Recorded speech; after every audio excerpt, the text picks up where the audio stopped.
بسم اللہ الرحمن الرحیم۔ مفید الطالبین کا پہلا باب ہے فی المواعظ والامثال، اس کا 14واں سبق ہے جو کہ ہم آج پڑھیں گے۔ کچھ جملے ہیں جن کو ہم عبارت پڑھیں گے، ترجمہ کریں گے، تشریح کریں گے اور اس کی ترکیب کریں گے۔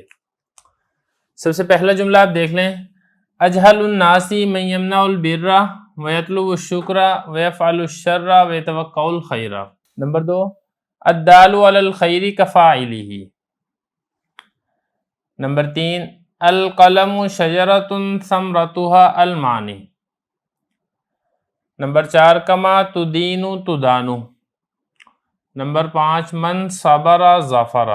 یہ 5 جملے ہیں، عبارت میں نے پڑھ دی ہے، اب آپ اس کا ترجمہ دیکھ لیں، پھر تشریح کریں گے اور آخر میں اس کی ترکیب کریں گے۔ لوگوں میں سے جاہل ترین بندہ وہ ہے جو نیکی سے منع کرے اور شکر کو طلب کرے، برائیوں کا کام کرے اور بھلائی کی توقع رکھے۔ دوسرا جملہ ہے، بھلائی پر نیکی پر رہنمائی کرنے والا ایسے ہے جیسا کہ اس کو کرنے والا۔ نمبر 3، قلم درخت ہے، اس کا پھل معنی ہے۔ نمبر 4، جیسے تم کرو گے ویسا تمہیں بدلہ دیا جائے گا۔ 5واں ہے، جو صبر کرے گا وہ کامیاب ہو جائے گا۔ عبارت بھی ہوگی ہے، ترجمہ بھی ہو گیا ہے، اب چلتے ہیں اس کی تشریح کی طرف۔ دیکھیں، جو پہلا جملہ ہے اس میں جاہل ترین بندے کے متعلق کہا گیا ہے، یہ ہمارے سبق کا عنوان بھی ہے کہ جاہل ترین آدمی کون شخص ہے۔ تو فرمایا جس کے اندر کچھ صفات ہوں۔ کتنی صفات ہوں؟ 4 صفات بیان کی گئی۔ نمبر 1، من یمنع البر، نیکی کے کام سے، بھلائی کے کاموں سے منع کرتا ہے۔ جو ایک عقل مند آدمی ہے وہ کبھی بھی نیکی اور بھلائی کے کام سے منع نہیں کرے گا، بلکہ وہ اس کا حکم دے گا، اور جو کہ اچھائی کے کام سے، نیکی کے کام سے منع کرتا ہے وہ بے وقوف ترین آدمی ہے اور جاہل ترین آدمی ہے جس کا نقصان اس کو اٹھانا پڑے گا۔ تو پہلی صفت یہ ہے کہ بھلائی کے کام سے منع کرتا ہے۔ نمبر 2، شکر کا طالب ہوتا ہے، وہ اس چیز کو طلب کرتا ہے کہ لوگ اس کا شکریہ ادا کریں۔ اب شکریہ تو کیا جاتا ہے کسی اچھے کام کی وجہ سے، بھلائی کی وجہ سے، نہ وہ اچھا کام کرتا ہے نہ دوسروں کو کرنے کا حکم دیتا ہے، لیکن اس کے باوجود اس کی یہ خواہش ہوتی ہے کہ لوگ مجھے میرا شکریہ ادا کریں، لوگ میری تعریف کریں۔ تو یہ دوسری صفت ہے جاہل آدمی کی۔ نمبر 3، تیسری صفت جاہل آدمی کی یہ ہے کہ وہ برائی کے کام کرتا ہے۔ اچھائی کے کام اس نے کیا کرنے ہیں؟ اچھائی کے کاموں سے تو منع کرتا ہے، اور اس کے برعکس جو برائی کے کام ہیں، شیطانی کام ہیں، وہ کام وہ سر انجام دیتا ہے۔ 3 صفات۔ نمبر 4، وَيَتَوَقَّعُ الْخَيْرَ، اور اچھائی کی وہ امید رکھتا ہے۔ دیکھیں، جو انسان جیسا بوتا ہے ویسا ہی وہ اگاتا ہے۔ اگر وہ برائی کے کام کر رہا ہے تو اس کا انجام برا بھی اس کو دیکھنا پڑے گا، لیکن یہ جو جاہل آدمی ہے کرتا تو برائی کے کام ہے اور امیدوار ہوتا ہے کہ مجھے اس کا اچھا بدلہ ملے گا۔ تو یہ علامت ہے کہ یہ بالکل جاہل اور ناواقف آدمی ہے، اس کو اپنے انجام بد کا بالکل بھی نہیں پتہ ہے۔ یہ تو ہو گیا پہلا جملہ۔ دوسرا جملہ ہے الدال علی الخیر کفاعلہ۔ یہ حدیث مبارک کا مفہوم بھی ہے کہ نیکی کی طرف رہنمائی کرنے والا ایسے ہی ہے جیسے کہ اس نیکی کو کرنے والا۔ کوئی اچھا کام کرتا ہے اس کو اس اچھے کام کا اجر اور ثواب ملتا ہے۔ اسی طرح اگر کوئی شخص دوسروں کو نیکی کی، بھلائی کی رہنمائی کرتا ہے، تلقین کرتا ہے، حکم دیتا ہے، اور اس کی تلقین کرنے کے نتیجے میں، اس کے حکم دینے کے نتیجے میں، اس کی بھلائی کی طرف رہنمائی کرنے کے نتیجے میں اگر کوئی وہ نیکی کا کام کر لیتا ہے تو اس رہنمائی کرنے والے کو بھی اتنا ہی اجر ملے گا جتنا کہ اس نیکی کے کام کرنے والے کو مل رہا ہے۔ یہ تو ہو گیا دوسرا جملہ۔ تیسرا جملہ ہے القلم شجرۃ ثمرتها المعانی۔ قلم یہ درخت ہے اور اس کا پھل معانی ہے۔ دیکھیں، قلم کو ایک تشبیہ دی جا رہی ہے درخت کے ساتھ۔ کوئی بھی درخت ہو وہ اپنے پھلوں سے پہچانا جاتا ہے۔ آم کا درخت ہے تو وہ آم کے پھل سے پہچانا جاتا ہے، کیلے کا درخت ہے تو وہ کیلے کے پھل سے پہچانا جاتا ہے۔ اسی طرح جو قلم ہے گویا کہ اس کی مثال ایسے ہے جیسا کہ درخت۔ اب اس کا پھل کیا ہے؟ اس کا پھل وہ الفاظ ہیں جو کہ دلالت کرتے ہیں معانی پر۔ تو گویا کہ اس کا پھل وہ معانی ہے جو کہ ان کے الفاظ کے اندر پوشیدہ ہوتے ہیں۔ تو یہ تو ہو گیا تیسرا جملہ۔ نمبر 4، کما تدین تدان، جیسا تم کرو گے ویسا ہی تمہارے ساتھ سلوک کیا جائے گا.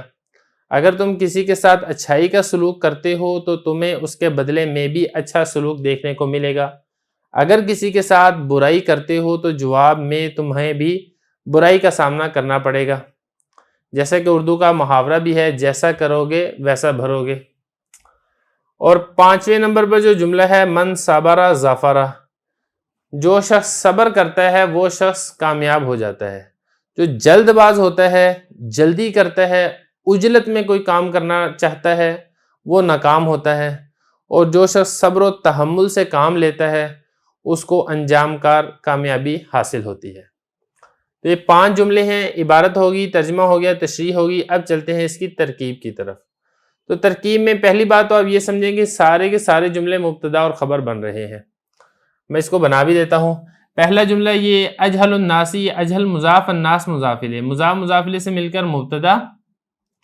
اور یہ آگے پورا جملہ من یمنع البر ویطلب الشکر ویفعل الشر ویتوقع الخیر، یہ پورا جملہ بنے گا اس مبتدا کی خبر. مبتدا اپنی خبر سے مل کر جملہ اسمیہ خبریہ ہوگا. ایک بات. اب آگے اس کی اگر ترکیب مزید کھولتے ہیں تو من ہے اسم موصول، یہ اسم موصول ہے تو یہ پورا جملہ یہاں سے لے کے یہاں تک یہ پورا جملہ بن جائے گا اس موصول کا صلہ. موصول اپنے صلہ سے مل کر پھر پیچھے جو مبتدا ہے اس کی خبر بن جائے گا. اس کے بعد اب آگے دیکھیں، آگے جو ہے یمنع البر، یطلب الشکر، یفعل الشر، یتوقع الخیر، یہ سارے فعل، فاعل اور مفعول ہیں اور ان کے اندر عطف ہے واو کا. تو آپ نے ایسا کرنا ہے، یمنع فعل، ہوا ضمیر فاعل، البر اس کا مفعول، فعل فاعل مفعول مل کر جملہ فعلیہ خبریہ ہو کر معطوف علیہ. واو حرف عطف ہے، یہ یطلب، یہ بھی ایسے ہی ہے، یطلب فعل، ہوا ضمیر فاعل، الشکر مفعول، فعل فاعل مفعول مل کر معطوف اول، یفعل فعل، ہوا ضمیر فاعل، الشر مفعول، فعل فاعل مفعول مل کر معطوف ثانی، یتوقع فعل، ہوا ضمیر فاعل، الخیر مفعول، فعل فاعل مفعول مل کر جملہ فعلیہ خبریہ ہو کر معطوف ثالث. تو معطوف علیہ اپنے سارے معطوفات سے مل کر پھر بنے گا من موصول کا صلہ. موصول اپنے صلہ سے مل کر پھر پیچھے اجہل الناس مبتدا کی خبر، مبتدا اپنی خبر سے مل کر جملہ اسمیہ خبریہ ہوگا. یہ تو ہوگی پہلے جملے کی ترکیب. اب دوسرا جملہ دیکھیں، الدال علی الخیر کفاعلہ. یہ جو الدال ہے، دلہ یدل دلالتن، رہنمائی کرنا، یہ اس سے اسم فاعل کا صیغہ ہے. اصل میں تھا دالل بر وزن فاعل، تو اس میں چونکہ مضاف والا قانون لگا ہے اور لام کا لام کے اندر ادغام ہو گیا ہے. یہ جو اسم فاعل ہے، جیسا کہ آپ کو معلوم ہے کہ یہ شبہ فعل ہوتے ہیں اور شبہ فعل کا فاعل بھی ہوتا ہے، اس کا متعلق بھی ہوتا ہے. تو دال یہ شبہ فعل ہے، ہوا ضمیر اس کا فاعل ہے، علی حرف جر، خیر مجرور، جار مجرور مل کر یہ اسی شبہ فعل کے متعلق ہوگا. شبہ فعل اپنے فاعل اور متعلق سے ہو کر شبہ جملہ ہو کر پھر یہ مفرد کی تعویل میں ہو کر مبتدا، اور کفاعلہ یہ بنے گا اس مبتدا کی خبر. کیسے خبر بنے گا؟ کاف ہے، یہ مثل کے معنی میں، کاف مثل کے معنی میں ہے. مثل مضاف، فاعل مضاف الیہ مضاف، ہی ضمیر مضاف الیہ، مضاف مضاف الیہ سے مل کر اس مثل کے لیے مضاف الیہ، مضاف مضاف الیہ سے مل کر پھر پیچھے مبتدا کی خبر، مبتدا اپنی خبر سے مل کر جملہ اسمیہ خبریہ ہوگا. اس کے بعد آپ آگے دیکھیں، القلم شجرۃ ثمرتها المعانی. القلم یہ مبتدا ہے، شجرۃ اس مبتدا کی خبر ہے، اور یہ جو پورا جملہ ہے ثمرتها المعانی یہ اس کی صفت بن رہا ہے. تو گویا کہ شجرۃ موصوف ہے، ثمرتها المعانی یہ اس موصوف کی صفت ہے. موصوف اپنی صفت سے مل کر پھر یہ القلم مبتدا کی خبر بنے گا. اس کو مزید کھول لیتے ہیں. ثمرہ مضاف، ہا ضمیر مضاف الیہ، مضاف مضاف الیہ سے مل کر مبتدا، اور المعانی اس کی خبر ہے. مبتدا اپنی خبر سے مل کر پھر یہ شجرۃ موصوف کی صفت، موصوف اپنی صفت سے مل کر القلم مبتدا کی خبر بنے گا. مبتدا اپنی خبر سے مل کر جملہ اسمیہ خبریہ ہوگا. اس کے بعد اب آگے دیکھیں، کما تدینو تدانو. یہ جو کاف ہے یہ مثل کے معنی میں ہے، مثل مضاف ہے، اور ما اسم موصول یہ مضاف کا اس کا مضاف الیہ ہے. مضاف مضاف الیہ سے مل کر پھر یہ بنے گا مبتدا، اور تدانو بنے گا اس مبتدا کی خبر. مزید اس کو کھولتے ہیں. کاف یہ مثل کے معنی میں ہے، میم الف ما یہ اسم موصول ہے، اور یہ جو تدینو ہے، تدینو فعل، انت ضمیر اس میں فاعل ہے، فعل فاعل مل کر جملہ فعلیہ خبریہ ہو کر ما موصول کا صلہ، موصول اپنے صلہ سے مل کر پھر یہ مثل مضاف کے لیے مضاف الیہ، مضاف مضاف الیہ سے مل کر مبتدا، اور تدانو یہ فعل ہے، اس میں انت ضمیر نائب فاعل ہے، کیونکہ یہ فعل مجہول ہے تو اس میں نائب فاعل آئے گا، جس کو مفعول مع لم یسمى فاعلہ بھی کہتے ہیں. تو تدان فعل، انت ضمیر نائب فاعل، فعل اپنے نائب فاعل سے مل کر جملہ فعلیہ خبریہ ہو کر پھر یہ پیچھے جو مبتدا ہم نے بنایا تھا اس مبتدا کی خبر، مبتدا اپنی خبر سے مل کر جملہ اسمیہ خبریہ۔ اس کے بعد آپ آگے دیکھیں من صبر ظفر، من یہ اسم موصول ہے، صبر فعل، ہوا ضمیر فاعل، فعل فاعل مل کر جملہ فعلیہ خبریہ ہو کر من موصول کا صلہ، موصول اپنے صلہ سے مل کر مبتدا، ظفر فعل، ہوا ضمیر فاعل، فعل فاعل مل کر جملہ فعلیہ خبریہ ہو کر اس مبتدا کی خبر، مبتدا اپنی خبر سے مل کر جملہ اسمیہ خبریہ ہوگا۔